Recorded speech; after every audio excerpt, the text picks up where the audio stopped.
Silakan duduk Bapak Ibu Saudara. Selamat malam, Shalom. Saya yakin dan percaya malam ini kita dilaut oleh Tuhan. Katakan amin. Hari ini saya mau sharing tentang arti kehadiran Tuhan. Karena saya yakin bahwa di dalam waktu yang terus berjalan kita perlu merasakan kehadiran Tuhan. Dan kita tentunya perlu tahu bahwa Tuhan hadir di dalam segala musim kehidupan kita. Mari kita buka kebenaran firman Tuhan yang tertulis di dalam kitab Mazmur pasal yang 145 ayat 18 sampai 20. Di dalam Mazmur 145 ayat 18 sampai yang ke-20. Saya akan membacakannya buat Bapak Ibu Saudara. Beginilah firman Tuhan di ayat 18. Tuhan dekat pada setiap orang yang berseru padanya, dan setiap orang yang berseru padanya dalam kesetiaan. Ia melakukan kehendak orang-orang yang takut akan Dia, mendengarkan teriak mereka yang minta tolong dan menyelamatkan mereka. Tuhan menjaga semua orang yang mengasihinya, tetapi semua orang fasik akan dibinasakannya. Mulutku mengucapkan puji-pujian kepada Tuhan, dan biarlah segala makhluk memuji namanya yang kudus untuk seterusnya dan selama-lamanya. Ini sebuah ayat dari kisah puji-pujian dari Raja Daud. Kita tahu bahwa background Raja Daud ketika itu sedang mengalami sebuah kesesakan. Tapi ayat ini dia melakukan sebuah puji-pujian di tengah kesesakannya. Oke. Izinkan saya buka masker Bapak Ibu agar lebih nyaman ketika berbicara. Saya sudah booster, jadi semoga aman ya, pasti aman. Oke. Nah, dalam kehidupan kita perlu sadar bahwa hadirnya Tuhan, dan kita perlu kehadiran Tuhan dalam setiap kehidupan kita. Mau kita masih muda, mau kita sudah dewasa ataupun sudah lanjut usia, tentunya kita perlu merasakan kehadiran Tuhan. Dan biasanya gini, kehadiran Tuhan itu jangan cuma sekedar kita rasakan ketika dalam masa kesesakan. Jadi banyak orang Kristen kayak gini, ketika dia dalam masa kesesakan, ketika dalam kesulitan dia ingat Tuhan.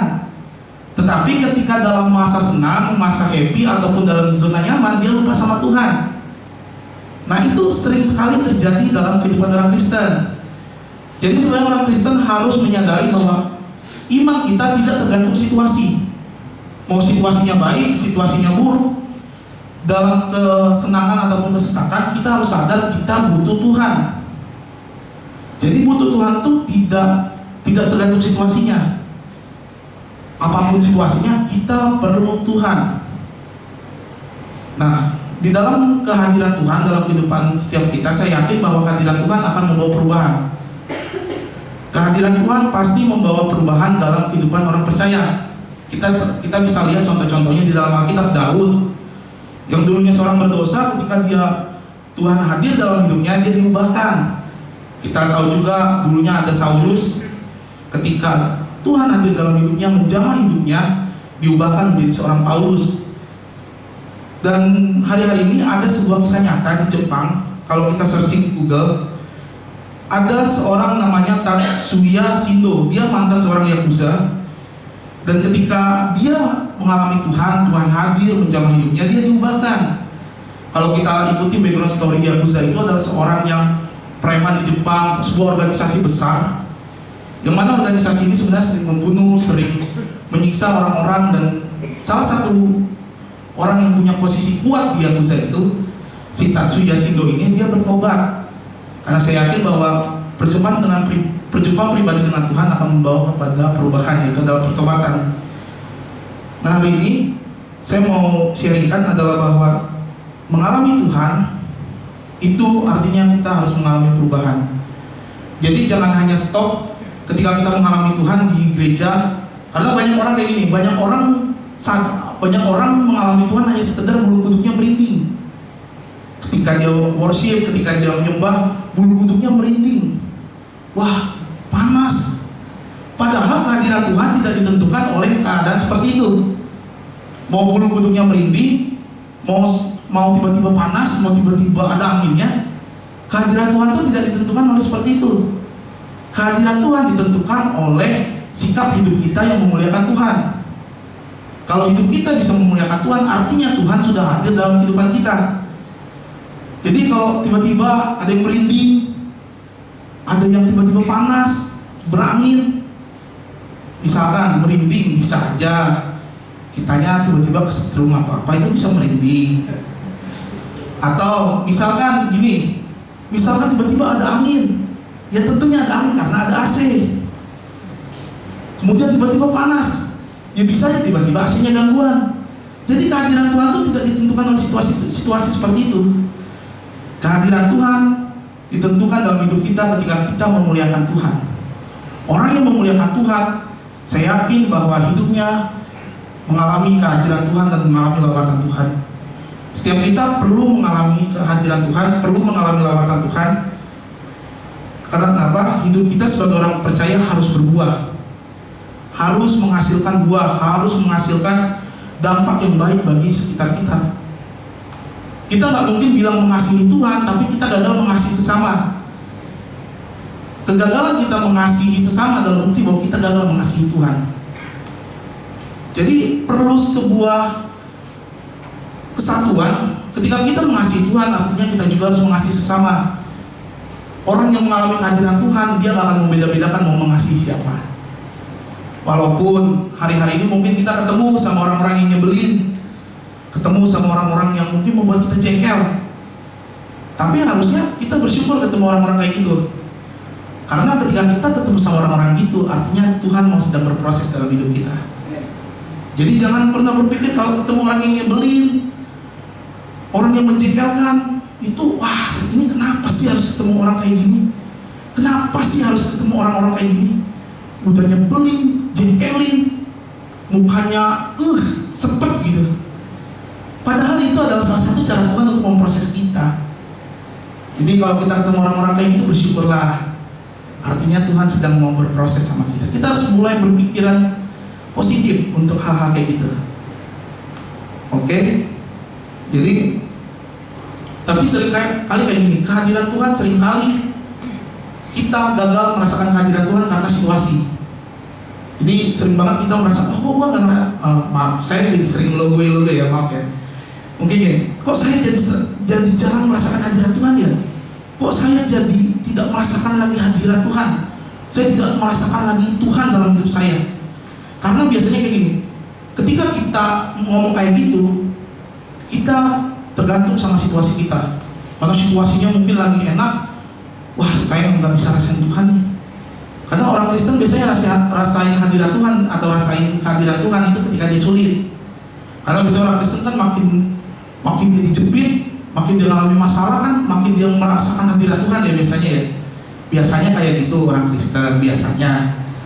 Padahal kayak gini, mau apapun badai kehidupan kita, mau apapun masalah kita, pergumulan kita, harusnya kita tetap merasakan kehadiran Tuhan. Makanya ada statement kayak gini, jangan hanya katakan pada Tuhan seberapa besar badaimu, katakan juga pada badai itu seberapa besar Tuhan kita. Jadi ketika kita ada masalah, jangan cuma katakan seberapa besar badainya ke Tuhan. Kita kan sering nih ngomong sama Tuhan, kita sering nih komunikasi sama Tuhan. Aduh Tuhan, badai hidupnya terlalu besar nih. Aduh Tuhan, masalahnya terlalu besar nih. Tapi kita juga harus ngomong sama badai itu, sama masalah kita, kalau kita punya Tuhan yang besar. Katakan amin. Jadi jangan tegang-tegang ya Bapak Ibu, saya cuma sharing, jadi jangan tegang-tegang. Ini bukan penghakiman buat Bapak Ibu. Jadi kita harus happy. Jadi saya mau sharingkan 3 hal dari ayat tadi di atas. Hal-hal apa aja yang menjadi kehadiran Tuhan dalam orang percaya. Jadi ada hal-hal yang menjadi arti kehadiran Tuhan dalam hidup orang percaya. Yang pertama, yaitu adalah kesetiaan Tuhan. Ayat 18, Tuhan dekat pada setiap orang yang berseru kepadanya. Pada setiap orang yang berseru kepadanya dalam kesetiaan. Kita garis bawahi kesetiaan. Percaya atau tidak, Tuhan itu setia. Jadi Tuhan itu setia dalam segala perkara. Yang jadi masalah adalah kita yang tidak setia. Seringkali kita tidak setia ketika kita merasa tidak mampu menyelesaikan masalah. Padahal sebenarnya Tuhan tetap setia, Tuhan tetap stay bersama dengan kita. Dia tetap ada bersama dengan kita. Yang jadi masalah, kita tidak bisa merasakan kehadiran Tuhan.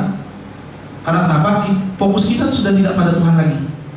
Jadi biasanya ketika masalah-masalah besar terjadi dalam hidup kita, fokus kita sudah berubah, bukan lagi sama Tuhan, tapi sama masalahnya. Ketika orang fokus sama masalahnya, dia melupakan Tuhan. Tapi ketika dia fokus sama Tuhannya, saya yakin dia dapat solusi. Kayak gitu. Kesetiaan Tuhan, kalau kita buka di Ratapan 3 ayat 2-24, boleh satu orang membukanya untuk bacakan? Ratapan 3 ayat 22-24.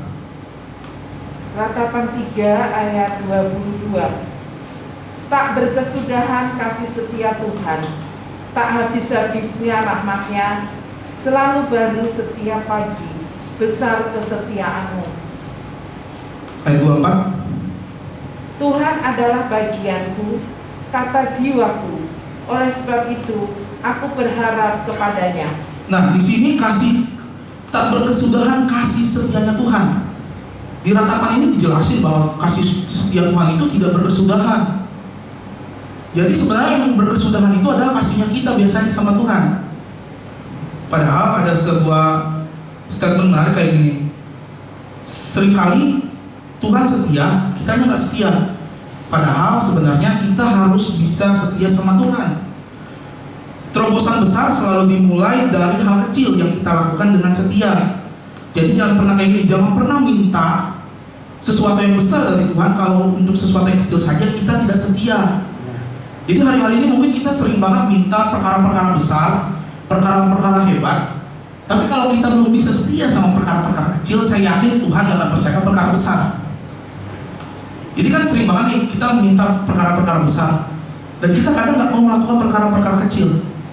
Karena sering banget gini, sering banget kita merasa terlalu besar untuk melakukan perkara-perkara kecil, padahal hati kita yang terlalu kecil untuk melakukan perkara-perkara besar. Jadi hati itu sebenarnya menentukan kehidupan kita.